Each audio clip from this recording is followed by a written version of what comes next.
Right now at 6 Monroe Street, construction might limit where you can drive or park for tonight's Badger game, but area businesses hope football season will bring them big business despite all the orange cones. Many UW students are back on campus. Fans share their excitement ahead of tonight's home opener. And with more rain in the forecast, communities all across Wisconsin are again bracing for rising water as well as some flooding. This is News 3 at 6. We are 2 hours away from the Badgers' first football game of the season. The team kicks off the season at 8 at home against Western Kentucky, the Hilltoppers. Classes at the UW haven't started just yet, but most students, of course, are moved in.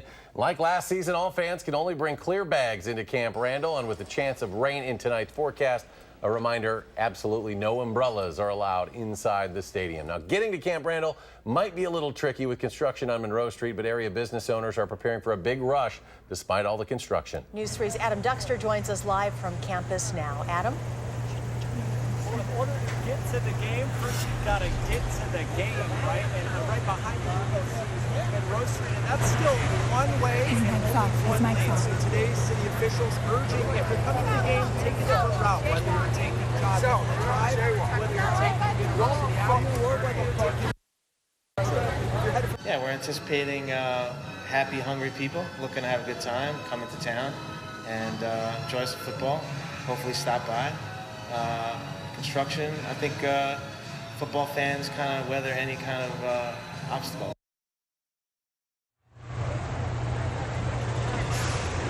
Now, speaking of fans getting to the game, our Keely Arthur talked to some fans earlier today. They're very excited. Keely, what do you got? Well, luckily for most students, they don't have to drive here. They live here. And they got up very early, earlier than most college students, to get a head start on game day. Just like some students plan and plot to get into the most coveted classes, other Badgers scheme to get into one of a handful of homes on Breeze Street. Oh yeah, definitely. I lived in the dorms last year, so this is a huge step up for me. Why? Well, because location, location, location. Tailgates. Tailgate, the Camp Randall. Stadium's right there. Badgers. It's the atmosphere, for sure. Because we're living right next to Camp Randall, tailgates are absolutely awesome. Pretty much the only reason we're over there. But living literally across the street from one of the biggest stadiums in the Midwest No, it's only like a 10-step walk. does come with a big responsibility. You better know how to throw a party. A lot of it. A lot of people. Yeah. Beer pong, tons of people. It gets wild. It gets really wild. We setting up last night too. Yeah, last night We're kind of getting a late start on it, honestly. Probably should have been up earlier. So with one of the best seats in the city of Madison, do you still have to actually watch the game in the stadium? Oh yeah. I mean, if you're not in it, it sucks because you'll hear the roar of the crowd and you're stuck in the house. A place you better not be when the Badgers go all the way. Alex Heismanbrook is going to take us through. And as you can see behind me, Breeze Terrace is really filling up. People getting very excited. And I've been to many a Badger game, but this is really different here. There's a lot of magic. People saying that this is the year we go all the way. Very exciting here, and I'll send it back to you. A lot of good energy there. Keely Arthur reporting tonight. Keely, thank you. Well, we talked about the possibility for tonight rain. We know weather remains a concern for the whole weekend. Let's get to Gary for the very latest. Well, I think the good news is we're not expecting rain for the game itself. So that's good news. I think it'll stay dry. The better chances for rain will arrive later on tonight. But we do have alert days in the forecast for tomorrow, Sunday, and Labor Day Monday. Best chances of heavier showers and thunderstorms late tonight into tomorrow morning.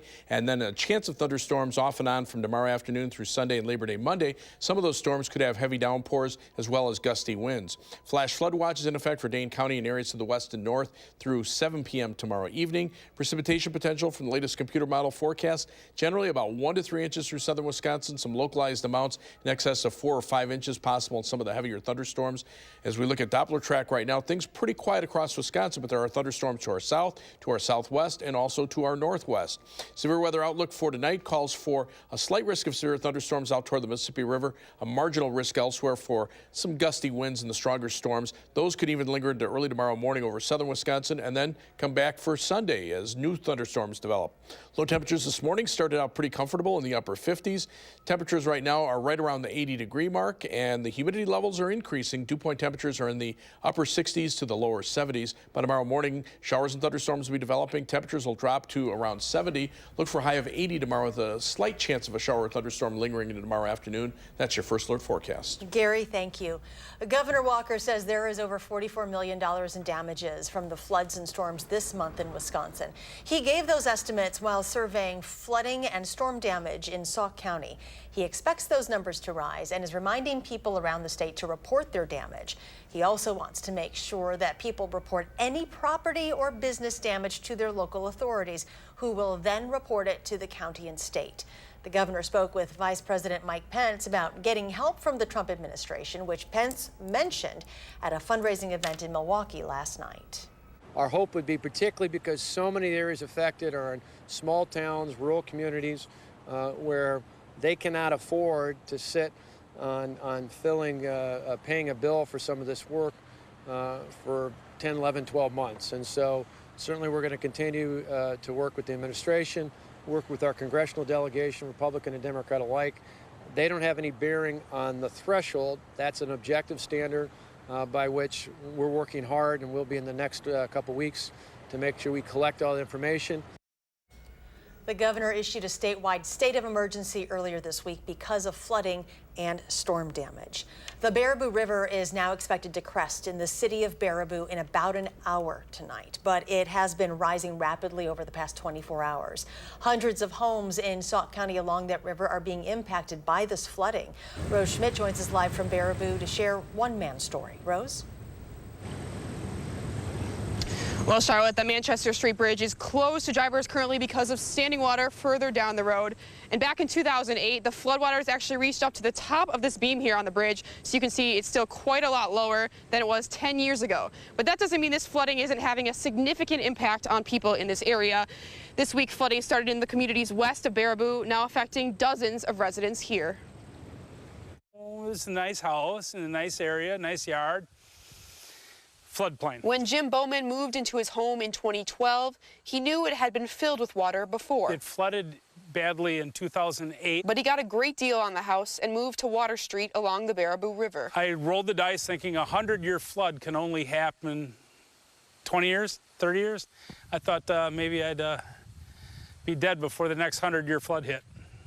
I was wrong. The water filled up around his home Thursday night, starting at his driveway and then rising higher and higher. Well, the basement is full. Jim is one of more than 50 residents just in the Baraboo area impacted by the river's fast-moving waters. And the count is starting to add up more because there's some more in West Baraboo that they're coming to get some more of the sandbags as well. The massive sandbag efforts started early Friday morning, bringing in more than 100 volunteers. Words can't describe it. A community that was devastated by flooding before, now seeing it once again. It started outside Sauk County, and it's flowed away, through Waniwak, Laval, Rock Springs, North Freedom, Reedsburg. Now it's making its way to Baraboo. But the difference is this time, Fire Chief Kevin Steve says his city is prepared. With the unfortunate or fortunate experience of the 2008 and the floods we've had earlier, in the 90s and the early 2000s, gained a lot of experience. This operation has been very smooth. But even the best laid plans can't always prepare you for your next steps. I have no idea. I have no idea. When you've lost so much. I'm pretty much homeless for 2 or 3 weeks, maybe. After the river crests here in Baraboo, the flooding will likely impact other areas. The fire chief tells me that it could even impact the interstate, but if it does, they'll be ready. Back to you, Charlotte. Rose, thank you. Sauk County Emergency Management has organized a disaster relief fund for flood victims in Sauk County. The Greater Sauk Community Foundation will be taking monetary donations for victims. Officials say there will be no charge for the service, so 100% of those proceeds will go directly to flood victims. You can donate by visiting greatersauk.org. Well, there are 2 cleanup efforts in Middleton for this weekend. One will be tomorrow at the Middleton Bike Park starting at 9. Volunteers will be focusing on repairing the trail system. Workers are asked to bring their work gloves. The other event will be on Sunday at Firefighters Penny Klein Park starting at 10 in the morning. Volunteers will be cleaning up storm debris and are asked again to bring gloves along with wheelbarrows, rakes, and shovels. It is a big birthday for Harley Davidson, what some writers are saying about Trump's tariffs as they celebrate in Milwaukee. Plus, new numbers concerning the number of injuries caused by fake marijuana in the state. That story next on News 3 at 6.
A father and 3 children died in a kayaking accident yesterday. Their kayak capsized near Michigan Island in Lake Superior.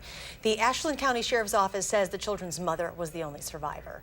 The 2 girls and a boy ranged from 3 to 9 years old. Authorities say the family was planning to tour the Apostle Island. State health officials continue to see cases of severe bleeding from the use of synthetic marijuana. There have been 54 cases of bleeding from K2, also called spice or fake weed. The health department says 40 of those cases are confirmed and the rest are probable. Counties with confirmed cases include Dane, Milwaukee, Outagamie, and Rock. Longtime Wisconsin Supreme Court Justice Shirley Abrahamson says she has cancer. Back in May, she announced she would not seek re-election next year, saying she was undergoing some medical treatment.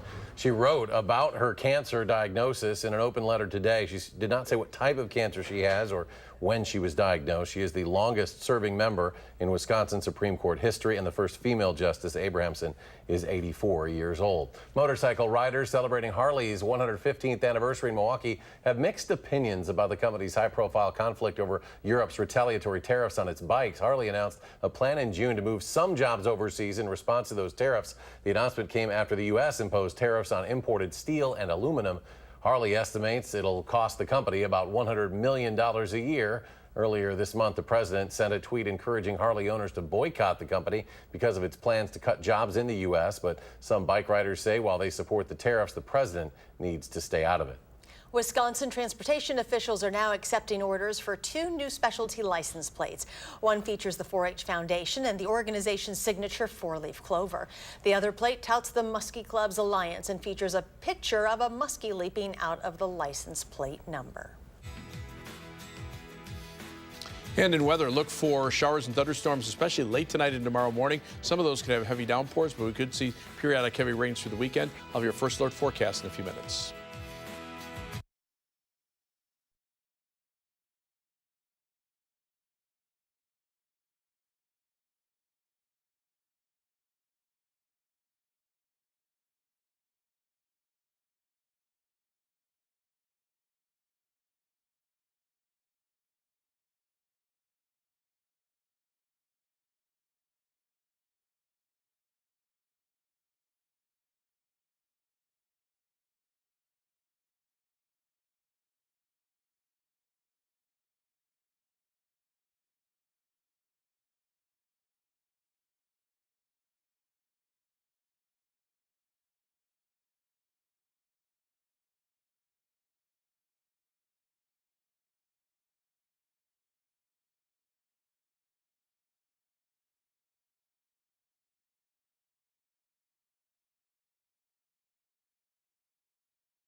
The legendary Paul McCartney will be performing for the first time in Madison next year. McCartney will be performing on June 6 at the Kohl Center as part of his new Freshen Up tour.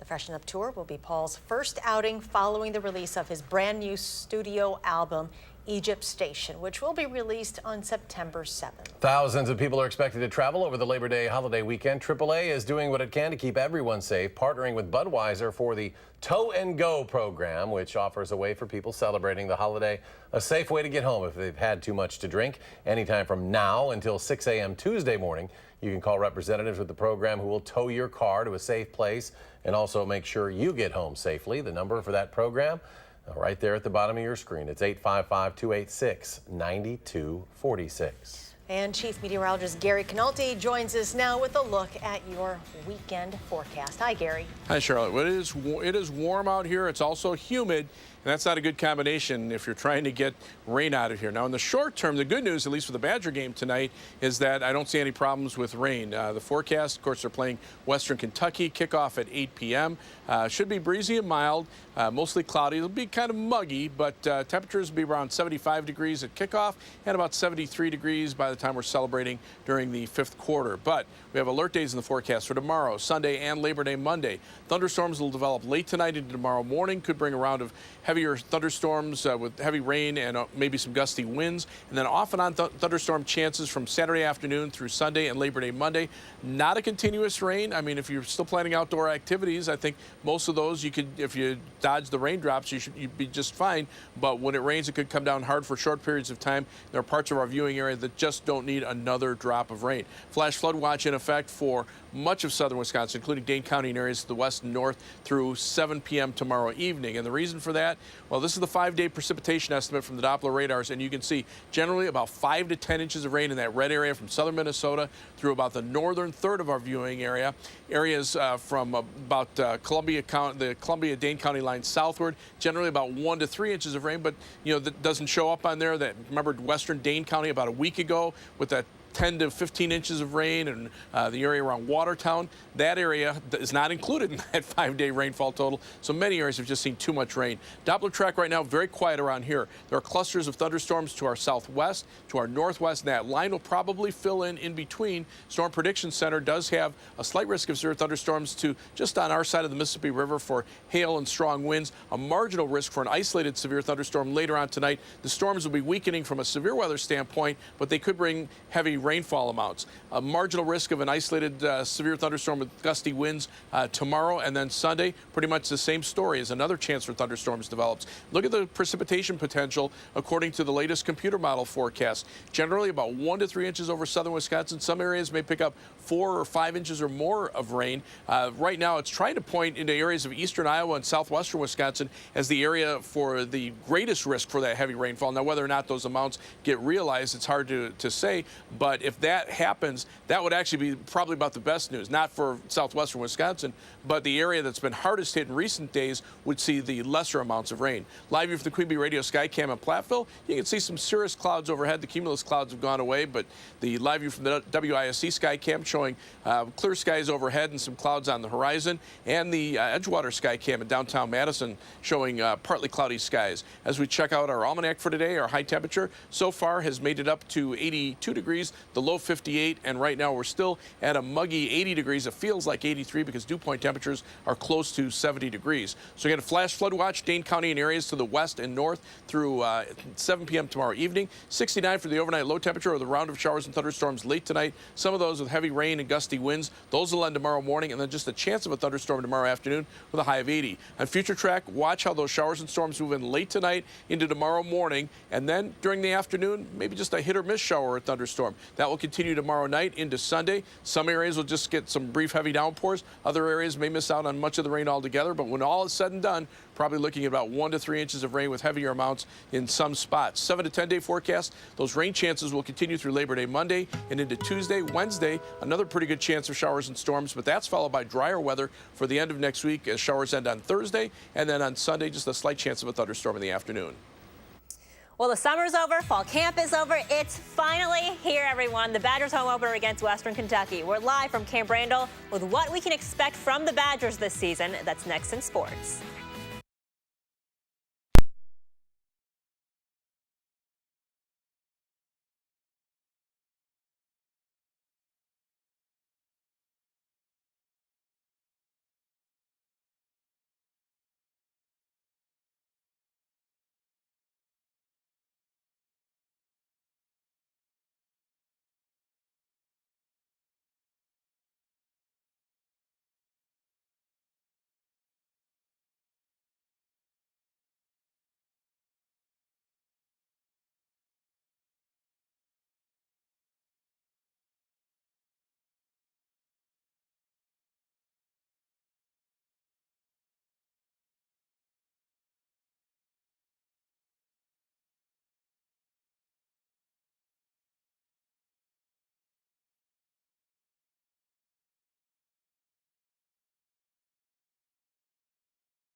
Well, it's the most wonderful time of year for college football fans. The Badgers open their season against Western Kentucky in less than 2 hours. Jay Wilson joins us live from Camp Randall with a look at what's at stake for Wisconsin this season. Hey there, Jay.